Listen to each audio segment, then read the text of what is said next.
fois, je regarde mon bureau, mes cours qui sont empilés, mon calendrier avec la date de l'examen en bleu et je me demande comment je vais réussir à préparer tous les cours pour l'examen. Dans exactement 4 ou 3 semaines, mes examens commencent. Et le problème, c'est que j'ai 13 cours. 13 à préparer. Alors, aujourd'hui, je vais vous montrer comment j'essaie de m'organiser pour survivre à cette période de révision et de cours pour maximiser mes chances de réussite à l'examen. Depuis quelque temps, j'essaie d'être plus sérieux dans mes études. Pas parce que j'aime particulièrement le stress des examens, mais parce que je sais que les décisions que je prends aujourd'hui peuvent influencer mon avenir. Cette année, je me suis retrouvé face à un défi assez important. Réviser 13 cours en seulement 4 semaines. Quand j'ai réalisé ça, ma première réaction a été de paniquer. Mais au lieu de me laisser submerger, j'ai décidé de me mettre en place une vraie stratégie. Aujourd'hui, je vais vous montrer comment je m'organise.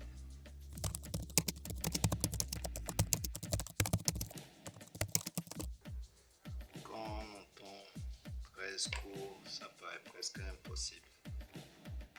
Entre les matières de biologie, de chimie, de mathématiques, de biochimie et autres, il y a énormément d'informations à retenir. Au début, je faisais ce que beaucoup d'étudiants font. Je regardais la montagne de travail devant moi sans vraiment savoir par où commencer. Et plus je regardais cette montagne, plus elle me semblait énorme. J'ai donc compris que je devais arrêter de penser aux 13 cours en même temps.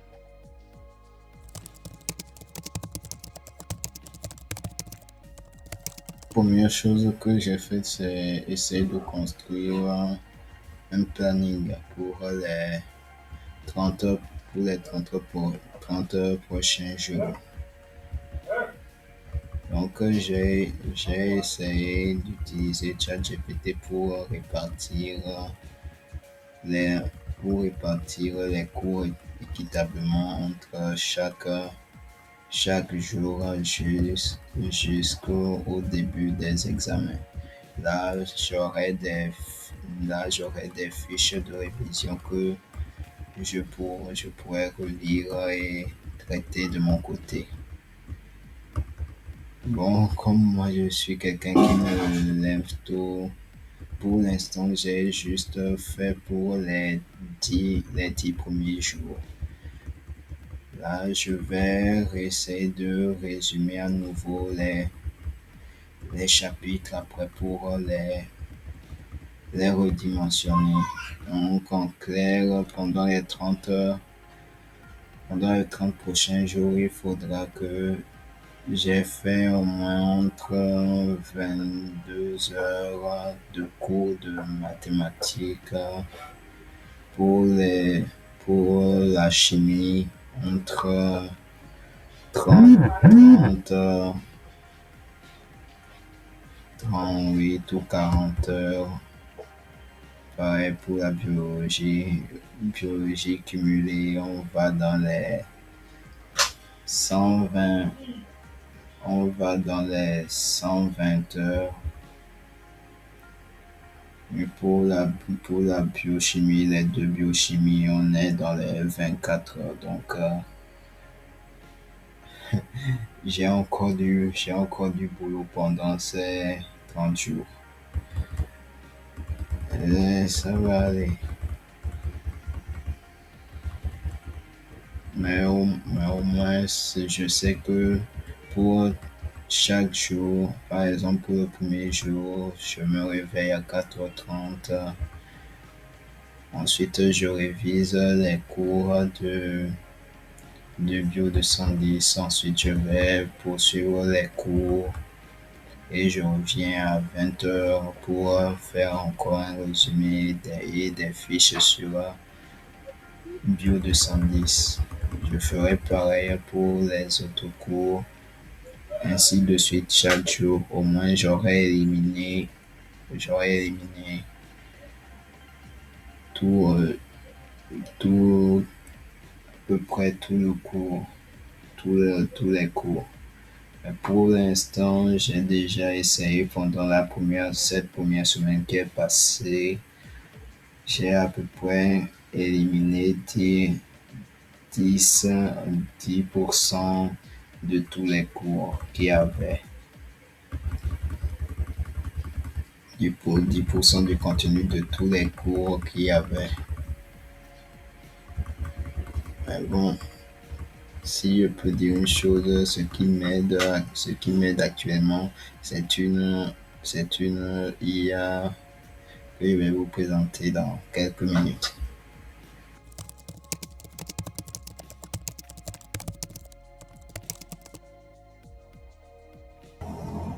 L'IA qui m'aide le plus actuellement, c'est Notebook LM.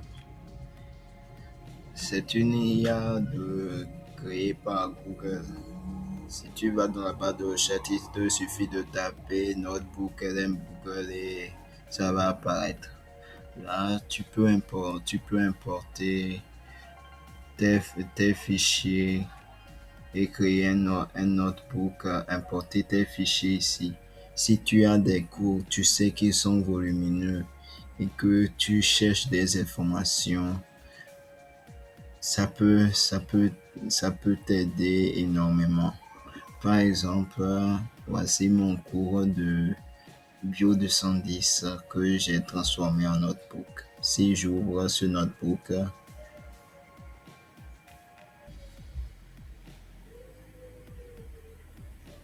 voilà. Si on ouvre ce notebook, vous pouvez voir que j'ai mis toutes les sources concernant Bio 210. Là, là, j'ai pu lui demander de faire des résumés ou bien de m'expliquer certaines notions clés, par exemple, que je n'avais pas compris en cours et que je n'ai pas eu le temps de poser au professeur. Si même je veux un résumé clair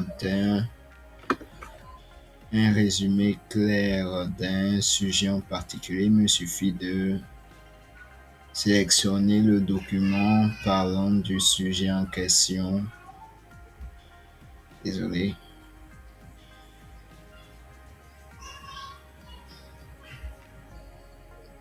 Il me suffit de sélectionner la source en question. Ensuite, d'aller dans résumé audio.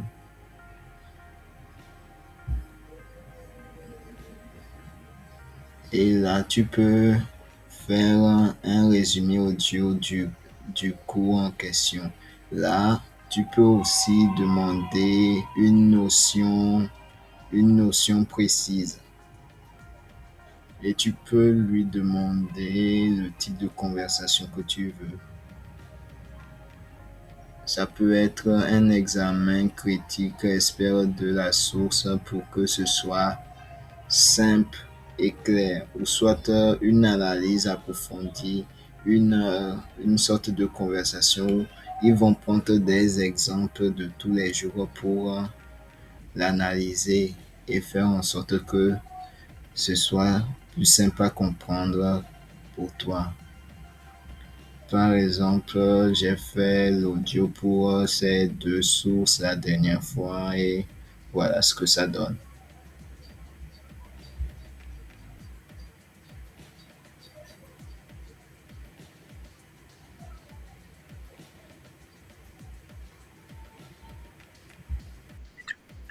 D'habitude, quand on pense à la mort, on l'imagine toujours comme une fin super brutale, un truc tragique, quoi. Ouais, un échec absolu du système. C'est vraiment la perception classique. C'est ça. On a toujours cette image en tête d'un grand pont majestueux qui s'effondre soudainement sous le poids des années. Comme vous le voyez, ça me permet d'avoir des trucs clairs, précis à comprendre. Et là, si vous allez ici, c'est ça, c'est un truc qui me tient vraiment à cœur. En tout cas, ces trois éléments-là, c'est les trucs qui m'aident le plus. On a le résumé audio. Ici, tu peux faire des quiz selon le document. Et ici, c'est les fiches d'apprentissage. Là, la dernière fois que j'avais fait les fiches d'apprentissage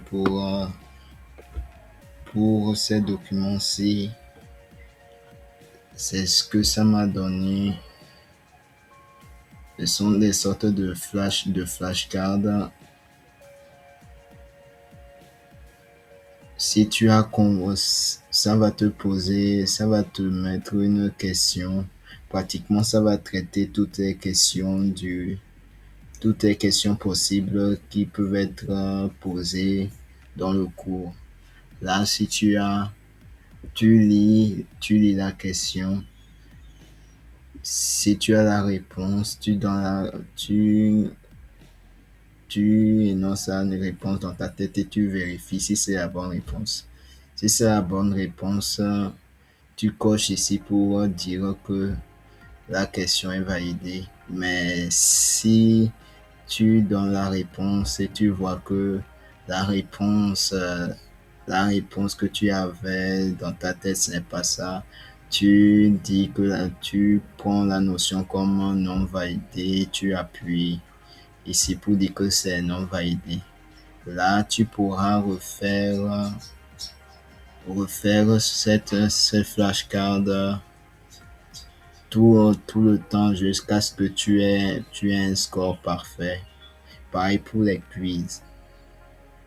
Mais ce qui m'aide le plus, c'est que je peux recopier les questions et les réponses, les relire tout en relisant le cours, voir ce qui diffère. Mais bon, un conseil que j'ai à vous donner, certes, cette IA aide beaucoup, mais il ne faut pas seulement se reposer sur l'IA pour faire le travail, il faut aussi faire un travail personnel. C'est pour ça que le plus souvent, j'essaye de lire les cours d'abord avant de me lancer sur Notebook LM pour faire les quiz et les résumés audio.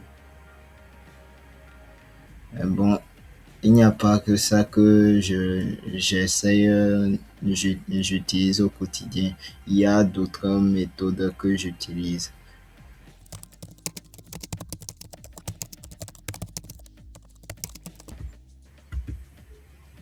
Maintenant, il y a la deuxième méthode. Une autre méthode que j'utilise, c'est la méthode Pomodoro. Le plus souvent, il y a plusieurs. Ça m'aide surtout à scinder, mon travail. Au lieu de faire des sessions de plusieurs heures sans pause, ce qui me fatigue vraiment beaucoup intellectuellement. J'utilise souvent la méthode Pomodoro. C'est une méthode qui permet de subdiviser les tâches de plus de 3 heures en plusieurs petits projets. Au moins, ça me permet de gérer les trucs plus rapidement avec des pauses de 5 minutes, ce qui me permet de faire, de travailler efficacement. Mais pour mais le plus souvent, les gens optent le plus souvent pour un format académique, c'est-à-dire un effort de 50 minutes et des pauses de 10 minutes. Normalement, c'est le genre de timer que je dois prendre, mais j'ai pas la force de le faire. Donc, ça permet de gérer l'attention immédiate et de vaincre la procrastination et limite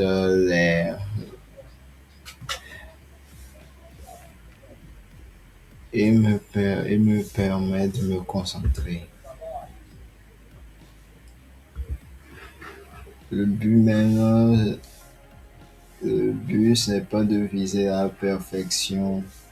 La méthode n'est pas une prison, soit c'est une discipline qui s'acquiert et il ne faut pas planifier plusieurs cycles dès le premier jour. Moi-même, lorsque j'ai commencé avec cette méthode, je planifiais seulement deux séances avec la méthode Pomodoro, deux séances de 2 heures par jour avec cette méthode, si bien que je réussis,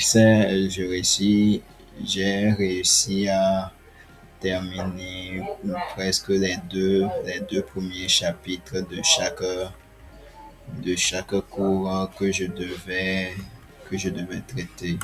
Donc, ce que je peux vous conseiller, si vous voulez vraiment commencer, il vous suffit juste de choisir une tâche précise, éloigner votre téléphone et lancer le minuteur pour 25 minutes et commencer avec un seul Pomodoro. Mais le plus souvent, lorsque j'utilise la méthode Pomodoro, c'est que je l'associe souvent avec de la musique. Ça me permet aussi de me concentrer un peu plus. Mais bon, pour la musique, je vais vous en parler tout de suite après.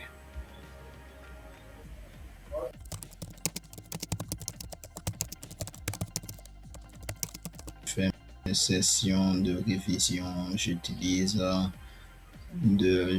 de la musique lofi. Le plus souvent, je tape Lofi Pomodoro. Par exemple, il y a celui-ci créé par Sin Study. Je, je l'écoute parfois, c'est pour ça que ça apparaît dans mon feed YouTube. Mais le plus souvent, j'écoute Lofi Girl. Lofi Girl c'est, si je peux dire, la meilleure chaîne pour écouter de la musique Lofi pour étudier. En tout cas, la majorité des étudiants, que ce soit américains, français, bref, tous les étudiants du monde entier qui qui font leur session en écoutant souvent de la musique Lofi. La référence numéro un, c'est Lofi Girl. Par exemple, je peux dire que depuis que j'ai commencé la méthode Pomodoro, c'est-à-dire depuis le début du semestre, je l'ai écouté plus de 500 fois son même titre. Mais elle fait aussi des lives, donc il vous suffit de taper Lo, Lofi Girl et ça va apparaître. Par exemple, il y a même Lofi Girl Pomodoro. Elle fait dans plusieurs styles, que ce soit de la musique pour dormir, de la musique pour étudier, de la musique pour se relaxer, pour elle, pour cette chaîne, c'est de la musique calme. Elle fait des milliards de vues. Par exemple, actuellement, elle est en direct. Donc, si vous voulez faire faire des sessions, vous pouvez vous connecter directement sur la chaîne Low Figure ou soit si vous voulez plutôt être synchro avec elle, vous, vous pouvez prendre un truc qu'elle a laissé spécialement pour ceux qui veulent travailler, travailler avec son contenu sans être en déphasage lorsque pour ceux qui vont aller sur son live. Mais moi, je vous conseille plutôt de prendre le contenu où elle n'est pas en live. Là, vous pouvez travailler à votre rythme. Ou soit, si vous voulez être synchro avec elle, vous vous abonnez, vous activez la cloche lorsqu'elle sera en live pour Study with Pomodoro. Vous pourrez vous connecter. Mais le plus souvent, j'utilise Study with Me. Une session de 2 heures, de 2 heures seulement. Moi, je n'écoute pas ça jusqu'à la fin. Je pourrais le télécharger sur un site spécialisé pour ça, ou soit je pourrais même créer ma propre musique en allant sur, euh, sur une IA qui génère de la musique comme Mubert ou bien Mubert ou bien Suno, mais je préfère, comme j'ai la connexion et que je révise le plus souvent à la maison, je préfère utiliser Study with Me, Pomodoro. Mais bon, c'est à vous de voir. C'est que la musique au film me permet de me concentrer intensément au point que le plus souvent j'oublie tout ce qui m'entoure et je me concentre essentiellement sur le cours et sur la musique.